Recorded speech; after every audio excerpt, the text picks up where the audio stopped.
Hey friends, I'm going to try to get through this video without being too angry or frustrated. I'll just smile. So what this is about is, and I'm sure all of you have been through this, but I've just had it, and that is gear that doesn't do what's promised, that costs a lot of money, or has many bugs and tripwires and problems with it, that it just makes it, when you get to the point that you just want to dump it and take a loss. And that's what I'm doing right now. Let me explain. So 6 months ago, I knew I was coming here to London. And because of that, I was trying to buy any gear I might need before I leave. I knew pretty much I had most of what I needed, but I also knew the few things that I might need that, because, everything's more expensive here.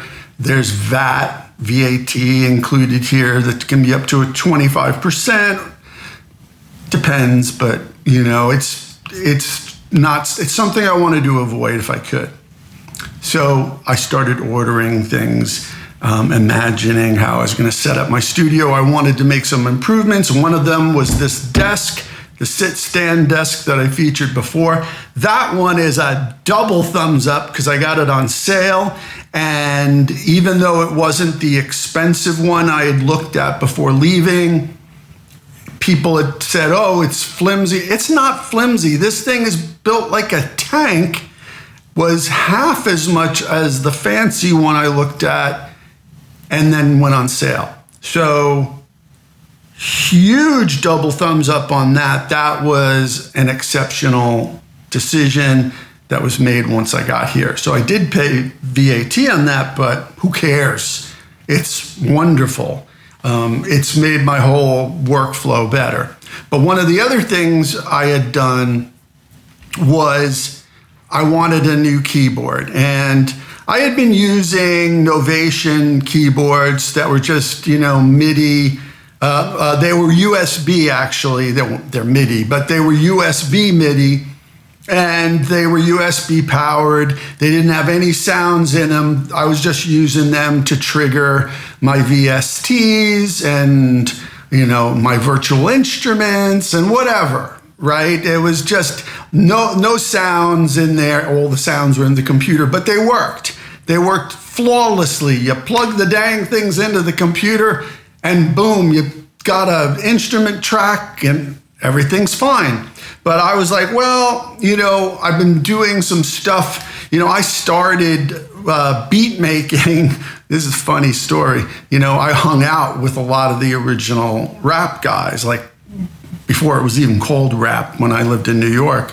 And I started using the MPC 2000 long time ago, like before it became cool. And I was pretty damn good at it. And I got all these stacks of discs from like top dudes, because they were just dudes that were living in the building that we were renting for rehearsal back then. So, but I got good at it and I loved it, because it sounded good. It was easy to work with. It was easy to program. I don't know. I just learned it. So I said, well, I'd love to have pads again to do work in different programs like Bitwig, because I've become pretty enamored of Bitwig, which was an offshoot of Ableton. But Bitwig can do things that Ableton can't, but that's for another day. And, Pro Tools has always had a little, bugaboo with MIDI, but they've gotten better at it. Anyway, I wanted to have some pads. I wanted to have a keyboard that actually had sounds in it, that could potentially be a full production center, maybe faders, mixers, etc., etc. Maybe I could do a lot of the work in the keyboard, although that was probably a little bit on the dreaming side, because when you have a really powerful computer, why do you need to do that? But I could see why some people would want that, because maybe they don't have all the gear I have, so they could do everything in the keyboard and then transfer it later. But be that as it may, I wanted more sounds, excellent sounds, pads, a mixer, etc., etc. So I bought the Akai MPC 61 key workstation. This turned out to be my living nightmare.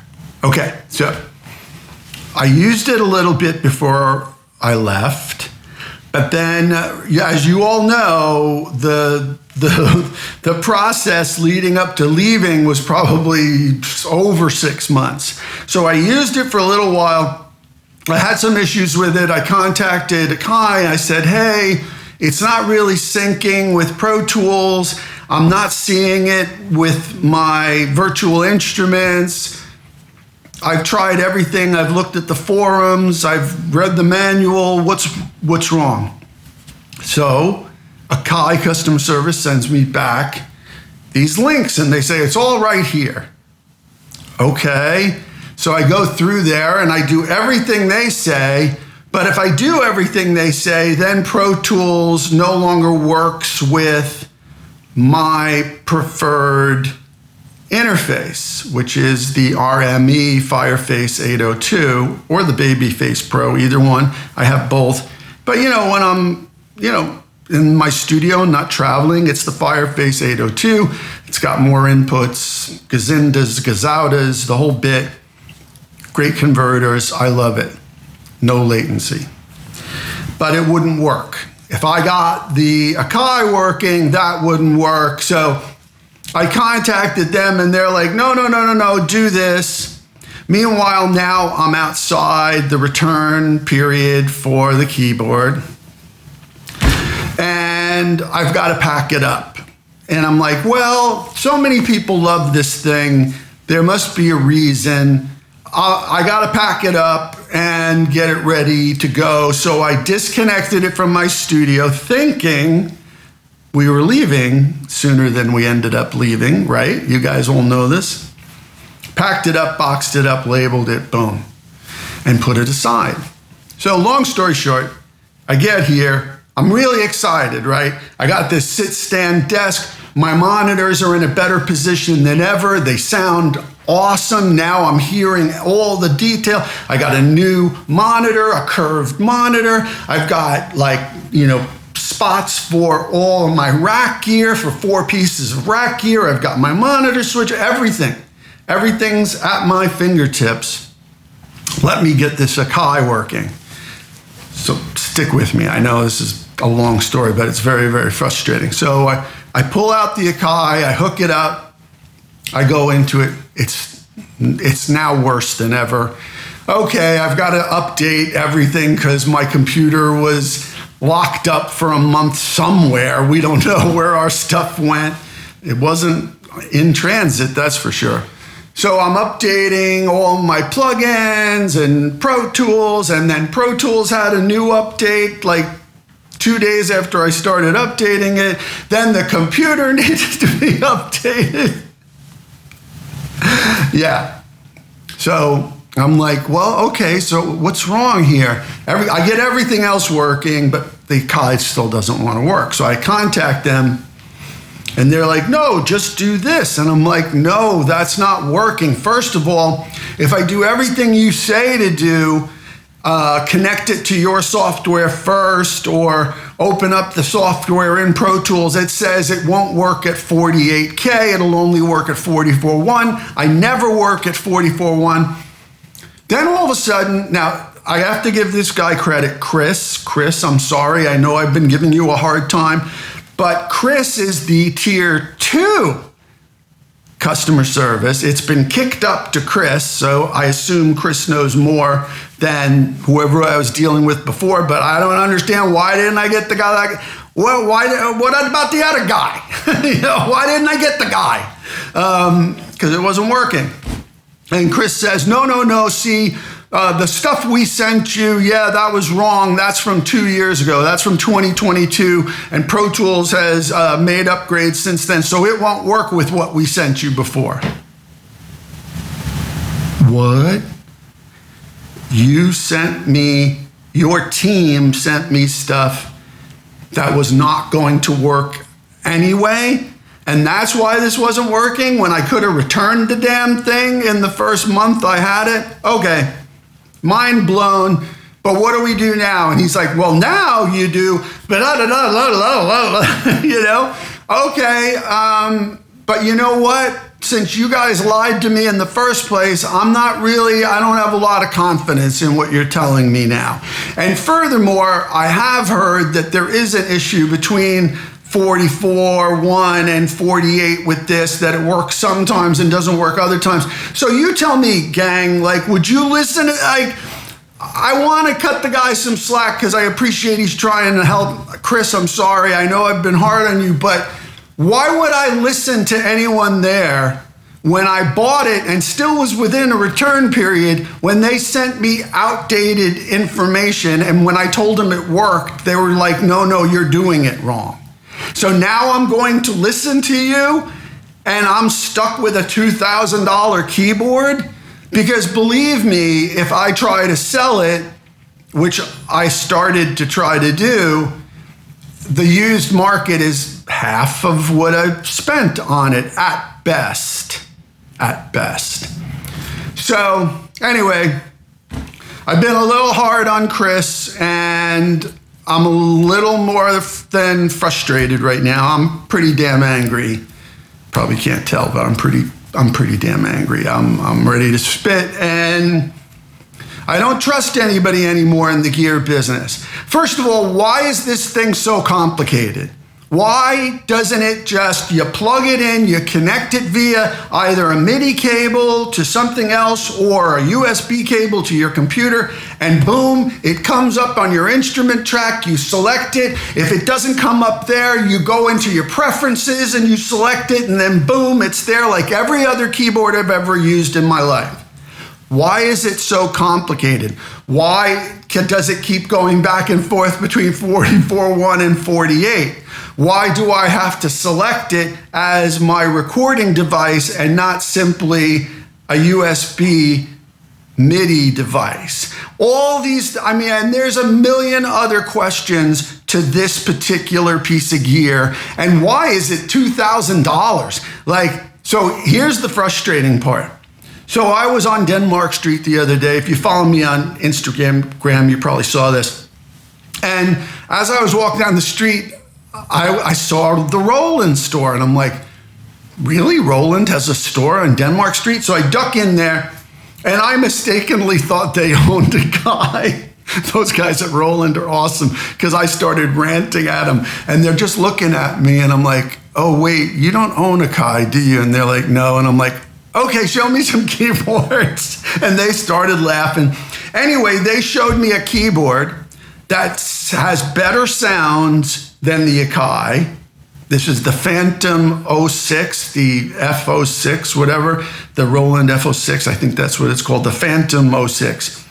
Had better sounds, was lighter, was a little bit more compact, and unequivocally works in Pro Tools. How do I know this? Because the guy working there showed me how he uses it in Pro Tools and said, look, I'll give you my template so that it just pops up and you can just import the track with it on it, and boom, you got your settings and whatever. Okay, that's customer service. So the long and short of this is, despite Chris's best efforts to try to get me to keep it, and he's tried, I'm sorry, I've been a total dick to him because I'm just so angry. I'm yelling at Roland salesmen. You know what I mean? But this Akai keyboard, this MPC 61 workstation is just way too complicated. And I'm not just saying for me. I admit I'm a simpleton when it comes to keyboards because I'm a guitar player, but I've been playing keyboards my whole life, and I've been using them in Pro Tools my whole career. This is just the fact that all the different softwares that you've got, and you have to download all these softwares and drivers and all this stuff to make it work, and then you've got to connect it to a software. No. Hey, listen, Akai, do yourself a favor, simplify the process. This is insane. And I'm not saying you don't have a good product. It looks pretty cool.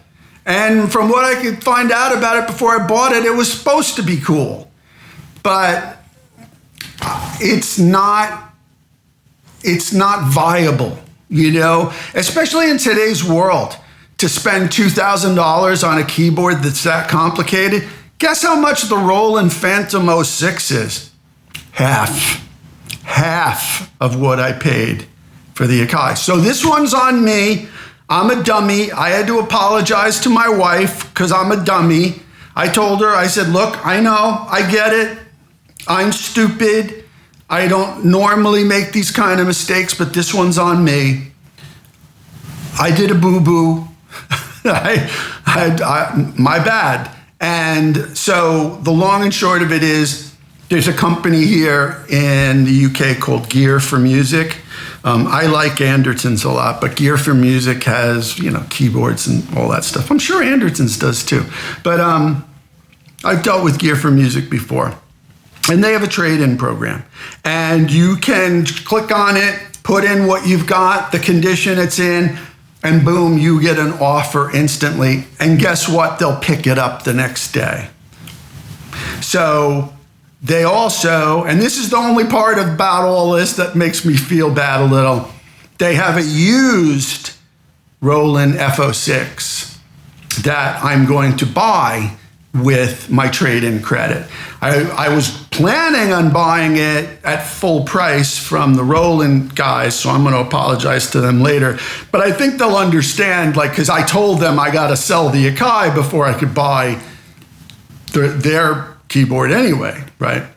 So that's what I'm going to do. Gear for Music is picking up the Akai keyboard tomorrow. And as soon as they receive it the day after that, I will use my credit to buy the used, and it's very, very lightly used. It was probably a customer return. It looks like it's brand new. Roland Phantom 06. So a shout out to the Roland guys for sticking with me and watching me rant and rave. I think it was kind of funny. They got a kick out of it, and we enjoyed hanging out after that. But I'm going to tell them, look, I'm really sorry, but the credit they're giving me is like 200 quid less than what the keyboard is, so I got to do it unless Roland wants to take an Akai keyboard, but they don't own Akai, as I've learned. So anyway, that's Ed's rant of the day. I want to hear yours about you. Come on, all of you had to have been in a similar position. This hasn't happened to me in quite some time, so forgive me for throwing it out there and ranting a little bit, but I want to hear what has happened to you like this and the details and how you resolved it. My way was just dump it and get the thing I want. I don't know if that's the best way to handle this, but I'd love to hear how you did.